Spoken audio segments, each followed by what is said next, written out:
We're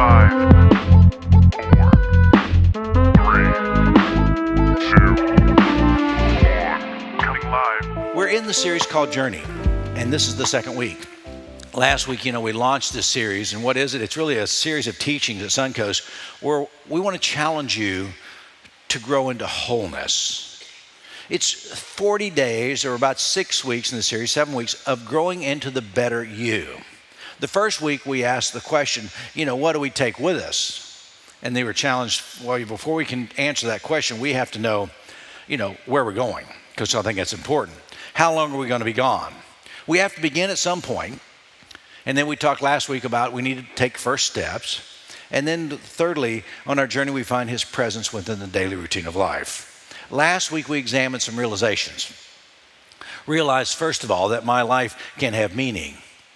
I can make a choice to face the future with both eyes open. I talk to people today when you come in, how are you doing? Great. How's life? Great. It really becomes that if you proclaim that. You can come in here and say, life sucks, and it will for you. But if you come in and say, life is great, guess what? It's a self-proclaiming prophecy. It's like what you want it to be. The second thing we talked about last week is realize that all the joys and disappointments in my life have brought me to where I am today. And I'm glad I am here today.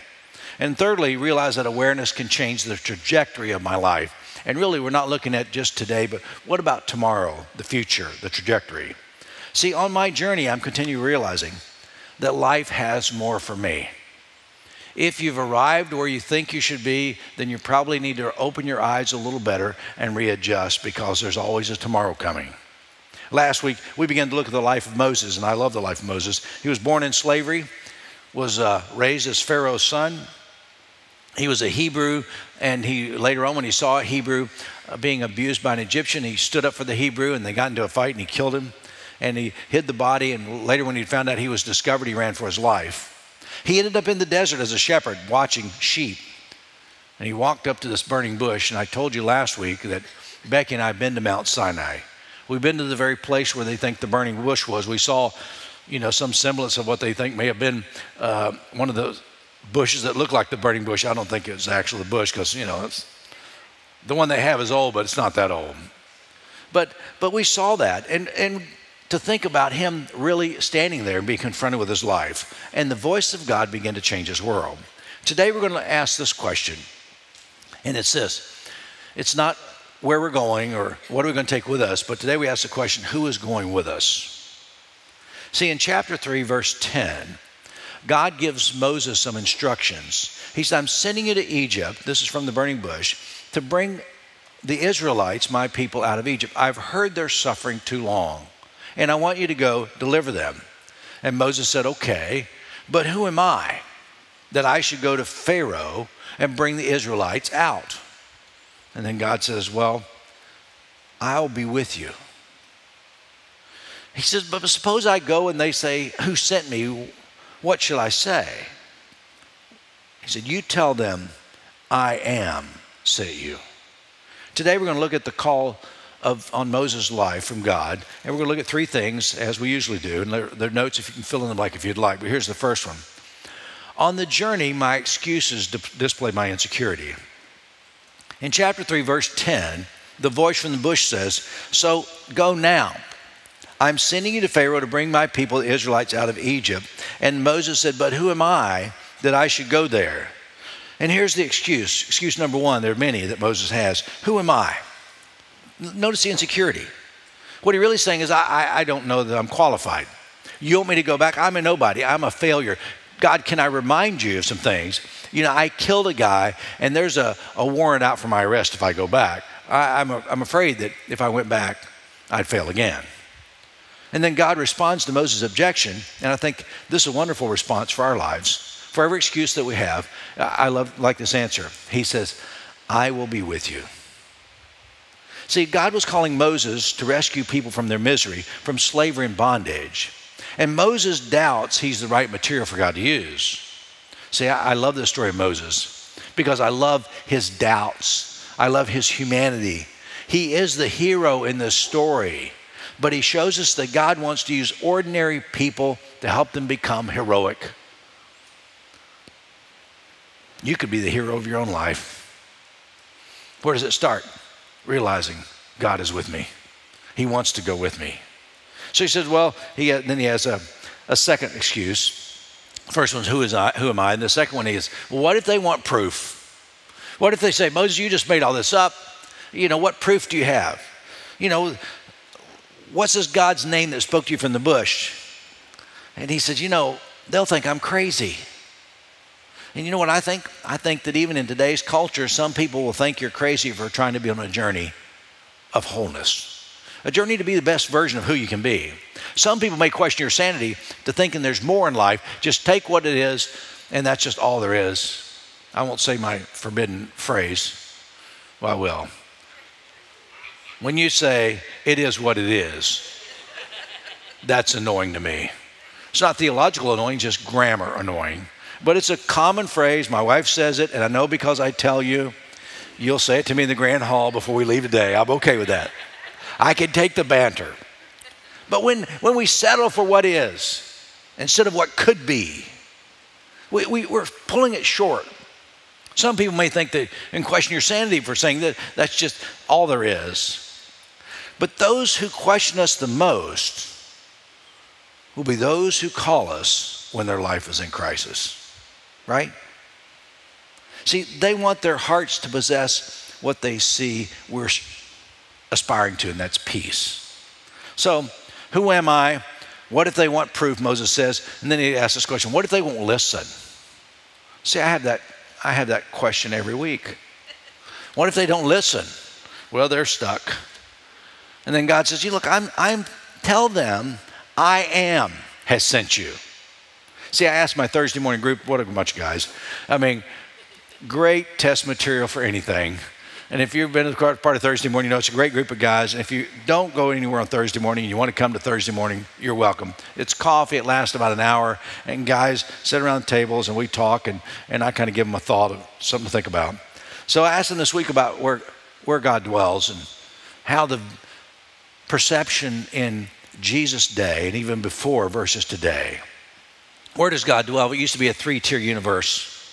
The heavens are up here and God lives in the heavens. Man lives on the earth. And then the abode of the dead or the graves are under the earth really was not a globe. It's just 3 levels. And that's their perspective. And when you begin to understand that, we'll say, well, where does God reign? Well, he lives in the heavens, probably on a big throne with a golden crown. Probably not an accurate description today of who God is. So where is he? If we go to this and we hear what he says, I am, is not a completed sentence, or is it? Tell them I am. Not I am God, I am King, I am Almighty, not I am Creator. German theologian Paul Tillich, he describes God as the ground of all being. He exists as the fabric of nature, the breath of life. He is that which holds all things together. I am, that's it. Of course, I'd say I am what? So let me ask you this question. Who are you? Your response may be, well, I am. My response would be, I am Larry Baucom. Yeah, but who are you? Well, I'm a husband. I'm a father. I'm a grandfather. I'm a pastor. I am all these things.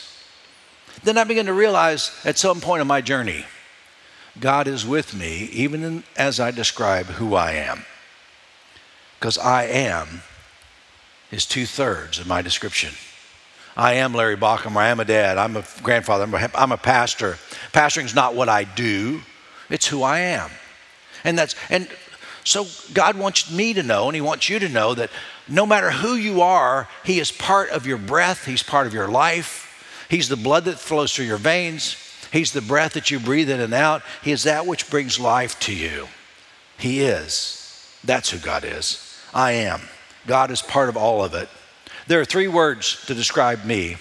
God is the first 2 in everyone, but he's also most of who I am in life. So why does God tell them his name?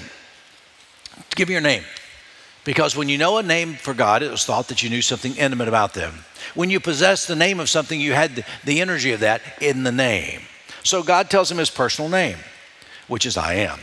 And after this, the name I am was held in such reverence because no one wanted to ever speak the name of God in vain, so they didn't speak it at all. They built a fence around it.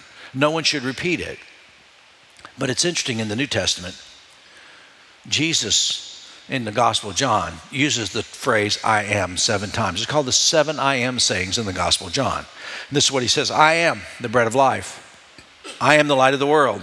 I am the door. I'm the good shepherd. I'm the resurrection and the life. I'm the way, the truth, and the life. I am the true vine. When they were about to arrest Jesus in the Garden of Gethsemane, one of the gospel accounts says, are you the one? And he says, I am. And they fell back away with the power of his response. See, the Jewish people were not allowed to say I am, for that was God's name. So tell me what your name is, okay? Just tell them I am sent you. Then excuse number 4. But what if they don't believe that you met with me? What if they need more proof? Then show them some signs. What? What's that in your hand, Moses? What's a staff? You got this staff. What do you, okay. Well, throw it down. Throw down my staff. This is my protection. I never go anywhere without this, because in the desert you need a staff. Throw it down. I'd rather hold it, if you don't mind. Throw it down. Whoa. It turned into a snake. You show them that trick. Now pick it up. You know, around here, God, there's something about snakes. Pick it up by the tail. It says pick it up by the tail. Nobody picks up a snake by the tail. Pick it up. And he picks it up. And it turns back into a staff again. Then he goes through, he says, what else do you have in your hand? He said, well, a hand. He said, what should I do with that? He said, well, take it. And what I want you to do with it, put it in your shirt. Put it in your cloak, and as you pull it out, show them this. And his hand became white as snow. It was leprosy. Then put it back in, it came back to normal. He said, if that doesn't do it, take the cup and put some water from the Nile and pour it on the ground. It'll turn into blood. So those are 3 signs you can show them. And then if they need proof, show them these things. So when people ask today, you guys go to church? Yeah. You go to Suncoast Community? Yeah. Well, what proof do you have that God is with you? It's a good question, isn't it? What proof do we have? What sign do we have to prove that God is with us? We don't have a staff that turns into a snake. We don't have a hand that goes leprosy and back. We really don't have water that turns into blood. What do we have? And I want to tell you what we have. We have our story. Because if you really want to know about someone's life, listen to their story. Most people say, you know, once I was lost, I was messed up, I was falling apart. Then somewhere in the midst of all that anguish and frustration, I was confronted with this choice. I can either keep living for me or begin to live for God. And I chose to follow Jesus. I say this very boldly. I am a follower of the teachings of Jesus of Nazareth. When I was a kid, they said, you know, if you want to follow Jesus, and I remember that old song, I have decided to follow Jesus. I began to sing that. And it's been one of the songs that still goes through my head, because I'm on this journey of faithfulness. I want to live faithfully. I want to live with the truth and live with love. Then there's excuse number 5 for Moses, but I'm not a gifted speaker. I have some issues, and it tells us that Moses stammered, or sometimes he stuttered. He just couldn't get his words out. But he said, yeah, this is out of my comfort zone, God. I don't speak well. You want me to go talk to Pharaoh, and I need to be eloquent, and I just don't have that capacity. But God was calling him into service. What happens when God calls us into service? A couple years ago, a hurricane came through here, and when it comes into our area, the Florida National Guard is called into service. Or if you want to see people called into service, Bill Kitty worked for Florida Power and Light. Many times you've been called into service because all the utility companies, they're called into service when there's outage, when there's the possibility of a hurricane. And this, a couple years ago, they kind of queued over at the Robards Arena, and they just piled there, and they had a camp there. So many different people had been called up to help in that area. I remember 21 years ago, I had a burning bush moment myself when I truly felt that God was calling me to begin Suncoast Community Church. It is to be a church with contemporary music. I love this. Contemporary music. People say, why don't we sing the songs that we did 10 years ago? Because they're not contemporary, 10 years old. Contemporary means you're always learning something new. So contemporary music and outstanding children's ministry, a strong youth ministry, and relevant teaching. And I had a lot of excuses. When I had this conversation with God, it was an ongoing conversation. But I had a lot of excuses. The first one was, I can't afford it. And then I remember hearing God said, but I can do all things. I heard this in my head, and I can't tell you that it was in my ear, but it was in my head. I was talking to my cousin about going into partnership with him on a business. And I just felt these words, I will partner with you if you start this church. I will provide everything you need. And folks, when you feel the sense that the God, the I am, says, I will partner with you, I will go with you, I'll give you everything you need. I was right back in Moses' shoes, and I felt like I needed to take my shoes off because I was on holy ground. Becky and I discussed the dream of starting Suncoast. We took our young family, we moved to Sarasota, and we began to build a team. It's amazing, you know, when you start a church, what do you need? You got to have somebody to do children, and Becky was doing that. You have somebody to teach, well, that's what I could do. Then you had somebody who could do music. And you know, we made our kids take 12 years of piano each. And a lot of the music today is really an influence of all three of my kids. The music makes a difference. But on our journey, we want to begin to make a difference. On our journey, I began to realize that I am is with me. The God who made my speech, the ground of all being, was opening up for me a challenge. And I am challenged and still am challenged to follow the teachings of Jesus. Can Moses do this? Of course he can. Can he do it by himself? Probably not. He needs some help. He says, my speech is not very good, which leads us to the second truth today, and it's this. Often others support us on our journey. I mean, Moses hit the mother of all excuses, the ultimate rejection. He said, I cannot do it after all that God had told him. I want you to go here, do this, talk to Pharaoh. I'm tired of my people being so abused. Get them out of bondage. And Moses says, I can't do it. Please send someone else. That's my favorite line. You know, can't you get someone else to do it? I remember my mother talking to me one day, and I was talking about starting a church. She said, well, can't you get someone else to do that? I said, no, Mom, it's what I want to do. It's my passion. It's where I'm going to go. But can't you get someone else to do it? I guess not. I'm the last person that God would ever choose to do something along these lines. But at this point, if you read the story of Moses, he begins to flirt with disobedience. And it says here that God was angry with Moses. He got to the point and says, can't you just send somebody else? And God gets angry. He gets ticked off. And notice what happened. Verse 14, the Lord's anger burned against Moses, and he said, well, even though you can't speak, I'm just tired of you, Moses. You've given me all these excuses, but your brother Aaron can speak. He's coming up to you. Use him, take him with you to do the talking for you. I am the God who called Abraham, Isaac, Jacob, and I'm calling you, get off your bush and go in to do what I want you to do. Take your brother with you. And see, you got to lead these people out of captivity. What you're doing is not just for you, it's for others. You're exchanging bondage for freedom, joy rather than fear. You'll help them know love rather than hatred. Does this sound like something our culture needs today? To take people out of bondage, to show them what freedom truly is, to have joy instead of fear and love rather than hatred. And this is right there, a dream, a vision. And here's the hero. He's a little reluctant. So God meets him at his point of insecurity and sends in some emotional support, and Aaron helps him along the way.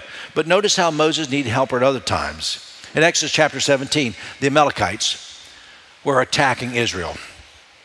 And Moses tells Joshua to take his men and go fight them. And Joshua takes the army and he goes to fight the Amalekites. And Moses goes up on the mountain, up on the cliff. And when they're fighting below, what Moses does, he takes his staff with him. And his encouragement, as long as Moses holds his staff here, they're winning the battle. When Moses gets tired and fatigue sets in and the staff starts to drop, then the Amalekites start to win. He sees that, he raises his hand, then the Israelites start to win. He gets tired, then the Amalekites start to win. Oh boy, what do you do? The guys pulled up a rock and said, set on the rock, and Aaron, his brother, took one hand. And Hur, his friend, took the other. And for a while they got to hold the staff of God. See, I don't know how long any of us gets to hold the staff of God. I don't have to be the primary holder. I just want to do my part for the time that I'm here, we can make a difference. There will be people on your life journey who will walk alongside of you, who will help you when you can't do it by yourself. On the journey, life reveals friends and places where hands are held up. Today I want to mention just a few of my friends who have held up my hands when I could not. One would be my lovely wife, Becky. You know, I could not have done it without her, period. Still can't. Fair enough. Now, tease her. You don't have to go say, please don't go tell her I said nice things about her. She may not believe you, but I do say nice things about her. But then I have good friends. One is Kevin Hawk. He's the CEO of a hospital up in Oklahoma. Kevin's watched so many of these sermons, and he's given a monthly contribution for 20 years. And he's a friend of mine, a dear friend. And Greg Greiner, who was here last night, lives in Port Charlotte. He's one of my board of directors. Both these guys are. Mike Ross, the third board of directors. These guys, as my board of directors, have held my hands up through decades. And there's another friend of mine who attends here, was here earlier, Mitch Burks. Mitch has been a guy that came alongside me a long time ago. We set up in the school every week.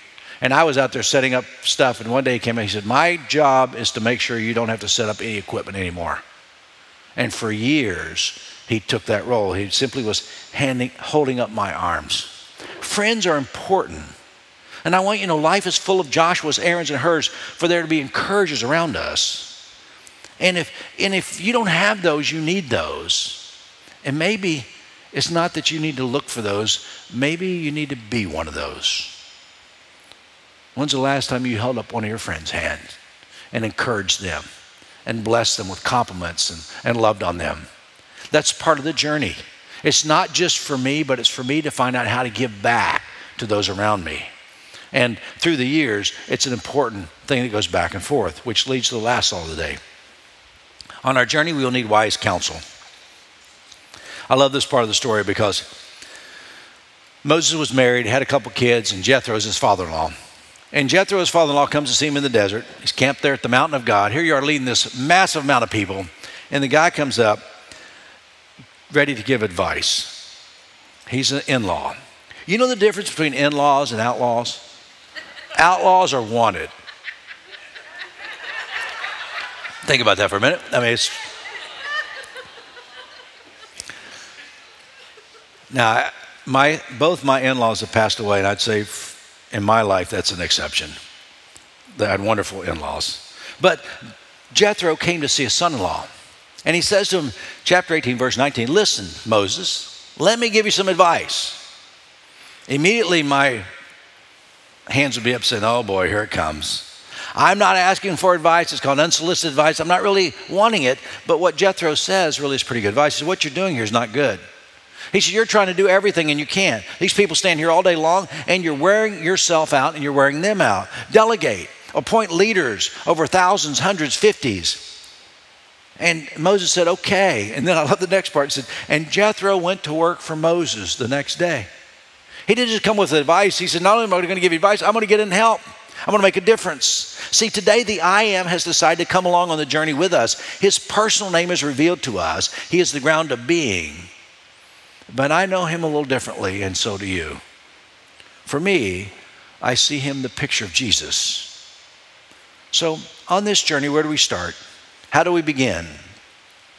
In 1997, I spent a year in prayer, 1 hour a day in prayer.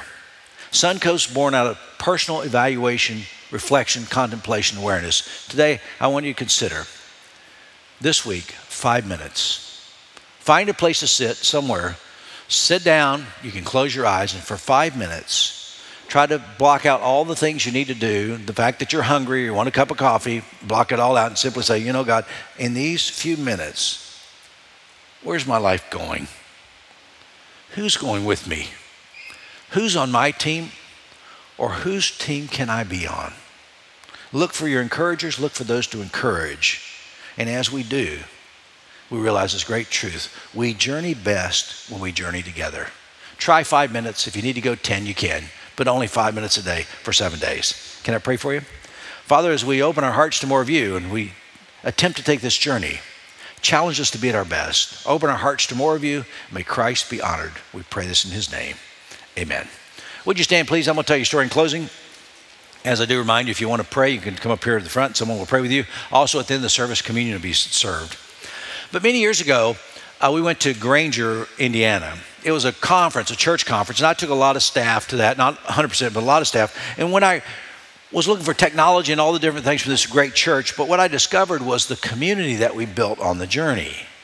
Then I took 35 to Israel 3 years ago, and I took 35 this year to Israel, and I began to realize it's really about journeying and traveling together that we really enjoy each other's company. We get to build greater friendships. Are you ready to see great things happen? It all begins on the journey with God and community.